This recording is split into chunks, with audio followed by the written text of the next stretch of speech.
शांति। आज 7 अप्रैल 2025 के साकार महावाक्य।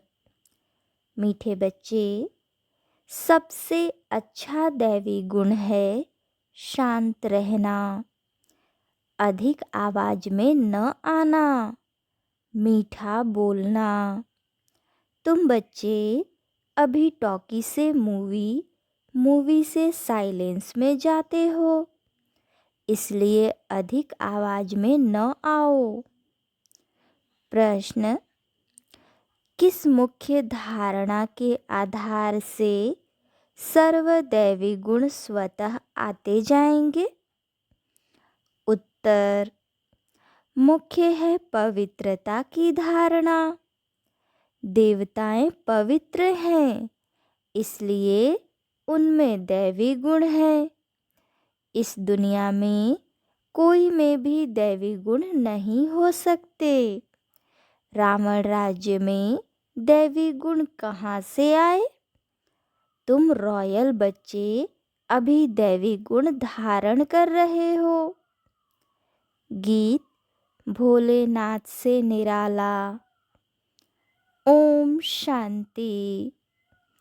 अभी बच्चे समझते हैं कि बिगड़ी को बनाने वाला एक ही है। भक्ति मार्ग में अनेकों के पास जाते हैं, कितनी तीर्थ यात्राएं आदि करते हैं। बिगड़ी को बनाने वाला, पतितों को पावन बनाने वाला तो एक ही है। सद्गति दाता, गाइड, लिबरेटर भी वह एक है। अब गायन है, परंतु अनेक मनुष्य, अनेक धर्म, मठ, पंथ, शास्त्र होने कारण अनेक रास्ते ढूंढते रहते हैं। सुख और शांति के लिए सत्संगों में जाते हैं ना। जो नहीं जाते वह मायावी मस्ती में ही मस्त रहते हैं। यह भी तुम बच्चे जानते हो कि अभी कलयुग का अंत है। मनुष्य यह नहीं जानते कि सतयुग कब होता है। अभी क्या है यह तो कोई बच्चा भी समझ सकता है। नई दुनिया में सुख, पुरानी दुनिया में जरूर दुख होता है। इस पुरानी दुनिया में अनेक मनुष्य हैं, अनेक धर्म हैं। तुम कोई को भी समझा सकते हो। यह है कलयुग। सतयुग पास्ट हो गया है। वहाँ एक ही आदि सनातन देवी देवता धर्म था और कोई धर्म नहीं था। बाबा ने बहुत बार समझाया है, फिर भी समझाते हैं। जो आए उनको नई दुनिया और पुरानी दुनिया का फर्क दिखाना चाहिए।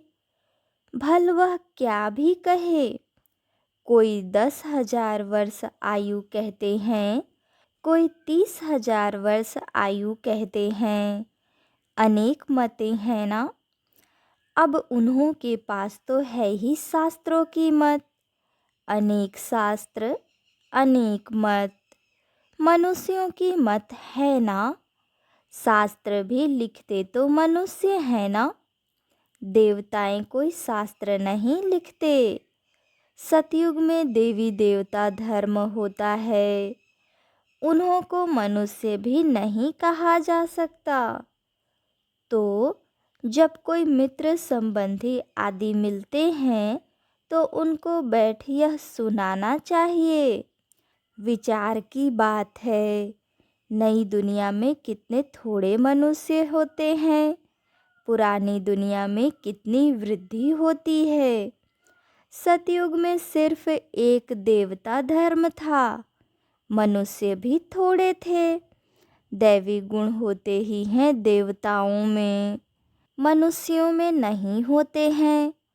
तब तो मनुष्य जाकर देवताओं के आगे नमस्ते करते हैं ना।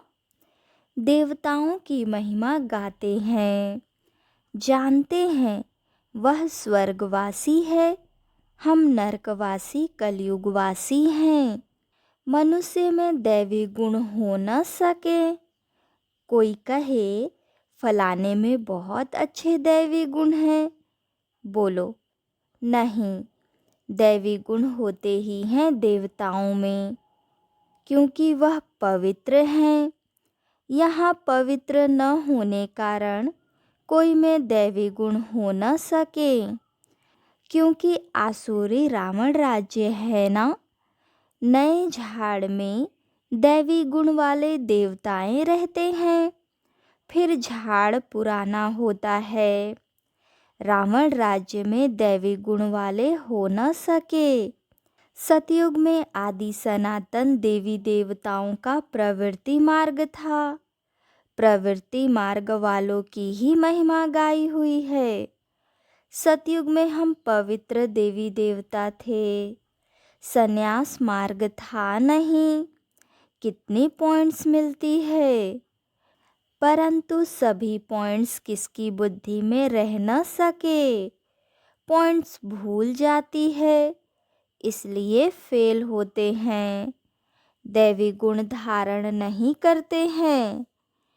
एक ही दैवी गुण अच्छा है, जास्ती कोई से न बोलना, मीठा बोलना, बहुत थोड़ा बोलना चाहिए। क्योंकि तुम बच्चों को टॉकी से मूवी से साइलेंस में जाना है, तो टॉकी को बहुत कम करना चाहिए।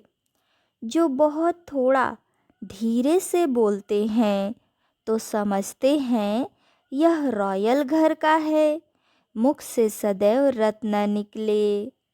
सन्यासी अथवा कोई भी हो तो उनको नई और पुरानी दुनिया का कॉन्ट्रास्ट बताना चाहिए। सतयुग में दैवी गुण वाले देवताएं थे, वह प्रवृत्ति मार्ग था। तुम सन्यासियों का धर्म ही अलग है, फिर भी यह तो समझते हो ना, नई सृष्टि सतो प्रधान होती है, अभी तमो प्रधान है। आत्मा तमो प्रधान होती है तो शरीर भी तमो प्रधान मिलता है। अभी है ही पतित दुनिया, सबको पतित कहेंगे। वह है पावन सतो प्रधान दुनिया।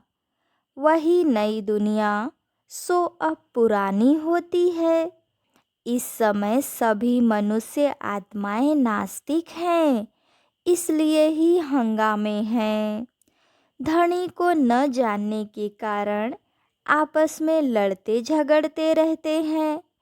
रचयिता और रचना को जानने वाले को आस्तिक कहा जाता है। संन्यास धर्म वाले तो नई दुनिया को जानते ही नहीं, तो वहाँ आते ही नहीं। बाप ने समझाया है, अभी सब आत्माएं तमो प्रधान बनी हैं, फिर सभी आत्माओं को सतो प्रधान कौन बनाए? वह तो बाप ही बना सकते हैं। सतो प्रधान दुनिया में थोड़े मनुष्य होते हैं, बाकी सब मुक्ति धाम में रहते हैं। ब्रह्म तत्व है जहाँ हम आत्माएं निवास करती हैं, उनको कहा जाता है ब्रह्मांड। आत्मा तो अविनाशी है। यह अविनाशी नाटक है जिसमें सभी आत्माओं का पाठ है। नाटक कब शुरू हुआ यह कभी कोई बता न सके। यह अनादि ड्रामा है ना। बाप को सिर्फ पुरानी दुनिया को नई बनाने आना पड़ता है। ऐसे नहीं कि बाप नई सृष्टि रचते हैं। जब पतित होते हैं तभी पुकारते हैं। सतयुग में कोई पुकारते नहीं, है ही पावन दुनिया। रावण पतित बनाते हैं, परमपिता परमात्मा आकर पावन बनाते हैं। आधा आधा जरूर कहेंगे। ब्रह्मा का दिन और ब्रह्मा की रात आधा आधा है। ज्ञान से दिन होता है, वहाँ अज्ञान है नहीं। भक्ति मार्ग को अंधियारा मार्ग कहा जाता है। देवताएं पुनर्जन्म लेते लेते फिर अंधियारे में आते हैं। इसलिए इस सीढ़ी में दिखाया है मनुष्य कैसे सतो रजो तमो में आते हैं। अभी सबकी जड़ जड़ीभूत अवस्था है। बाप आते हैं ट्रांसफर करने, अर्थात मनुष्य को देवता बनाने। जब देवता थे तो आसुरी गुण वाले मनुष्य नहीं थे। अभी इन आसुरी गुण वालों को फिर दैवी गुण वाला कौन बनाए? अभी तो अनेक धर्म, अनेक मनुष्य हैं, लड़ते झगड़ते रहते हैं। सतयुग में एक धर्म है तो दुख की कोई बात नहीं। शास्त्रों में तो बहुत दंत कथाएं हैं, तो जन्म जन्मांतर पढ़ते आए हैं। बाप कहते हैं यह सब भक्ति मार्ग के शास्त्र हैं, उनसे मुझे प्राप्त कर नहीं सकते। मुझे तो स्वयं एक ही बार आकर सबकी सद्गति करनी है, ऐसे वापिस कोई जा न सके। बहुत धैर्य से बैठ समझाना चाहिए, हंगामा भी न हो। उन लोगों को अपना अहंकार तो रहता है ना। साधु संतों के साथ फॉलोवर भी रहते हैं, झट कह देते इनको भी ब्रह्मा कुमारियों का जादू लगा है। सयाने मनुष्य जो होंगे वह कहेंगे यह विचार करने योग्य बातें हैं। मेले प्रदर्शनी में अनेक प्रकार के आते हैं ना। प्रदर्शनी आदि में कोई भी आए तो उसे बड़े धैर्य से समझाना चाहिए, जैसे बाबा धीरज से समझा रहे हैं। बहुत जोर से बोलना नहीं चाहिए। प्रदर्शनी में तो बहुत इकट्ठे हो जाते हैं ना। फिर कह देना चाहिए आप कुछ टाइम देकर एकांत में आकर समझेंगे तो आपको रचयिता और रचना का राज समझाएंगे। रचना के आदि मध्य अंत का ज्ञान रचयिता बाप ही समझाते हैं। बाकी तो सब नेति नेति ही करके जाते हैं, कोई भी मनुष्य जा न सके। ज्ञान से सद्गति हो जाती, फिर ज्ञान की दरकार नहीं होती। यह नॉलेज सिवाय बाप के कोई समझा न सके। समझाने वाला कोई बुजुर्ग होगा तो मनुष्य समझेंगे यह भी अनुभवी है, जरूर सत्संग आदि किया होगा।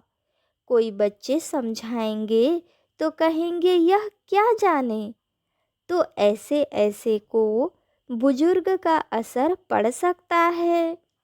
बाप एक ही बार आकर यह नॉलेज समझाते हैं, तमो प्रधान से सतो प्रधान बनाते हैं। माताएं बैठ उनको समझाएंगी तो खुश होंगे। बोलो, ज्ञान सागर बाप ने ज्ञान का कलश हम माताओं को दिया है, जो हम फिर औरों को देते हैं। बहुत नम्रता से बोलते रहना है।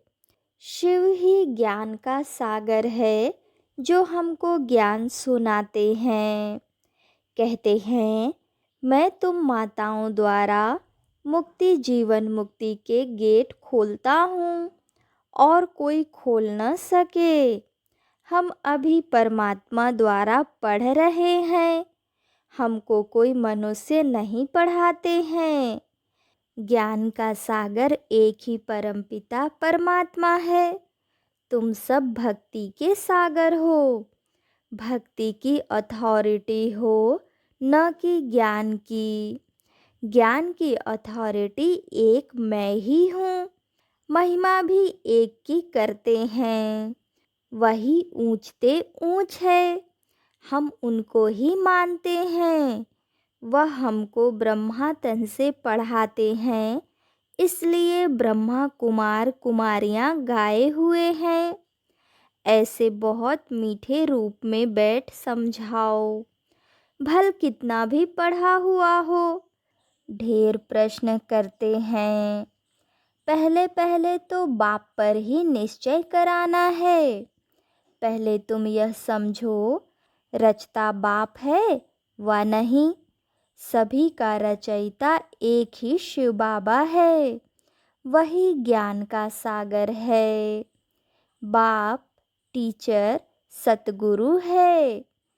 पहले तो यह निश्चय हो कि रचता बाप ही रचना के आदि मध्य अंत का ज्ञान देते हैं, वही हमको समझाते हैं। वह तो जरूर राइट ही समझाएंगे, फिर कोई प्रश्न उठ न सके। बाप आते ही हैं संगम पर, सिर्फ कहते हैं मुझे याद करो तो पाप भस्म हो जाएं। हमारा काम ही है पतित को पावन बनाने का। अभी तमो प्रधान दुनिया है, पतित पावन बाप बिगर कोई को जीवन मुक्ति मिल न सके।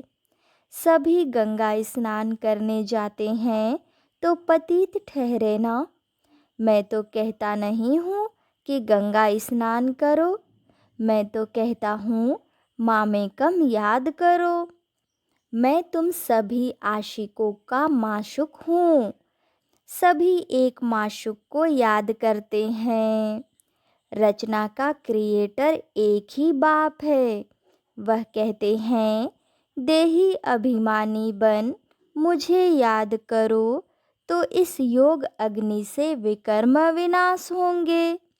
यह योग बाप अभी ही सिखलाते हैं, जबकि पुरानी दुनिया बदल रही है। विनाश सामने खड़ा है, अभी हम देवता बन रहे हैं। बाप कितना सहज बताते हैं। बाप के सामने भल सुनते हैं, परंतु एक रस हो नहीं सकते। बुद्धि और तरफ भागती रहती है। भक्ति में भी ऐसे होता है, सारा दिन तो वेस्ट जाता है, बाकी जो टाइम मुकर्रर करते हैं उसमें भी बुद्धि कहाँ कहाँ चली जाती है। सबका ऐसा हाल होता होगा, माया है ना। कोई कोई बच्चे बाप के सामने बैठ ध्यान में चले जाते हैं, यह भी टाइम वेस्ट हुआ ना, कमाई तो नहीं हुई। बाप तो कहते हैं याद में रहो जिससे विकर्म विनाश हो। ध्यान में जाने से बुद्धि में बाप की याद नहीं रहती है। इन सब बातों में बहुत घोटाला है। तुमको तो आंखें बंद भी नहीं करनी है, याद में बैठना है ना। आंखें खोलने से याद में बैठना है ना। आंखें खोलने से डरना नहीं चाहिए। आंखें खुली हो, बुद्धि में माशुक ही याद हो। आंखें बंद करके बैठना यह कायदा नहीं। बाप कहते हैं याद में बैठो, ऐसे थोड़े ही कहते हैं आंखें बंद करो। आंख बंद कर कांध ऐसे नीचे कर बैठेंगे तो बाबा कैसे देखेंगे। आंखें कभी बंद नहीं करनी चाहिए। आंखें बंद हो जाती हैं तो कुछ दाल में काला होगा और कोई को याद करते होंगे। बाप तो कहते हैं और कोई मित्र संबंधियों आदि को याद किया तो तुम सच्चे आशिक नहीं ठहरे। सच्चा आशिक बनेंगे तभी ऊंच पद पाएंगे। मेहनत सारी याद में है। देह अभिमान में बाप को भूलते हैं, फिर धक्के खाते रहते हैं। और बहुत मीठा भी बनना चाहिए, वातावरण भी मीठा हो। कोई आवाज़ नहीं, कोई भी आए तो देखे बात कितनी मीठी करते हैं। बहुत साइलेंस होनी चाहिए, कुछ भी लड़ना झगड़ना नहीं। नहीं तो जैसे बाप, टीचर, गुरु तीनों की निंदा कराते हैं, वह फिर पद भी बहुत कम पाएंगे। बच्चों को अब समझ तो मिली है। बाप कहते हैं, हम तुमको पढ़ाते हैं ऊंच पद पाने, पढ़कर फिर औरों को पढ़ाना है। खुद भी समझ सकते हैं, हम तो कोई को सुनाते नहीं हैं, तो क्या पद पाएंगे। प्रजा नहीं बनाएंगे तो क्या बनेंगे। योग नहीं, ज्ञान नहीं, तो फिर जरूर पढ़े हुए के आगे भरी ढोनी पड़ेगी। अपने को देखना चाहिए। इस समय नापास हुए, कम पद पाया, तो कल्प कल्पांतर कम पद हो जाएगा। बाप का काम है समझाना, नहीं समझेंगे तो अपना पद भ्रष्ट करेंगे। कैसे किसको समझाना चाहिए, वह भी बाबा समझाते रहते हैं। जितना थोड़ा और आहिस्ते बोलेंगे उतना अच्छा है। बाबा सर्विस करने वालों की महिमा भी करते हैं ना। बहुत अच्छी सर्विस करते हैं तो बाबा की दिल पर चढ़ते हैं। सर्विस से ही तो दिल पर चढ़ेंगे ना। याद की यात्रा भी जरूर चाहिए, तभी सतो प्रधान बनेंगे। सजा जास्ती खाएंगे तो पद कम हो जाएगा। पाप भस्म नहीं होते हैं तो सजा बहुत खानी पड़ती है, पद भी कम हो जाता है। उसको घाटा कहा जाता है। यह भी व्यापार है ना। घाटे में नहीं जाना चाहिए। दैवी गुण धारण करो, ऊंच बनना चाहिए। बाबा उन्नति के लिए किस्म किस्म की बातें सुनाते हैं। अब जो करेंगे सो पाएंगे। तुमको परिस्तानी बनना है, गुण भी ऐसे धारण करने हैं। अच्छा, मीठे मीठे सिकिलते बच्चों प्रति माता पिता बाप दादा का याद प्यार और गुड मॉर्निंग। रूहानी बाप की रूहानी बच्चों को नमस्ते। धारणा के लिए मुख्य सार। पहली पॉइंट, किसी से भी बहुत नम्रता और धीरे से बातचीत करनी है। बोलचाल बहुत मीठा हो, साइलेंस का वातावरण हो, कोई भी आवाज़ न हो, तब सर्विस की सफलता होगी। दूसरी पॉइंट, सच्चा सच्चा आशिक बन एक माशूक को याद करना है। याद में कभी आंखें बंद कर कांध नीचे करके नहीं बैठना है।